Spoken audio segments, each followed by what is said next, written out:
Alright, the candle to, sabi natin, ano to? Bullish, bearish. Diba? Sabi, maraming tama sagot. Hammer is a possible reversal sign. Unang-una po yan, okay? So, ibig sabihin, daily chart ito, makikita, ibig sabihin, bumaba yung price on that particular day, tinutulak ng bears, pero bago magtapos yung araw, nagpakita yung mga bulls. And binay up, no, tinulak yung mga bears. Tabi kayo dyan, ang bumangga, giba.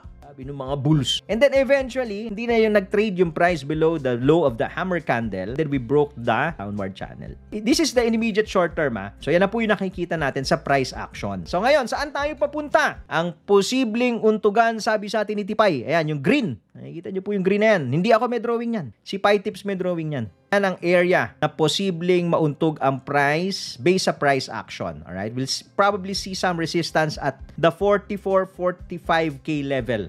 Then let's see ulit what will happen. One good thing also, kung makikita nyo, the Tipay cloud, alam mo na uptrend, the daily to Ayan, yung cloud will act as your support, mga confluences. Ayan, meron na tayong long din ngayon.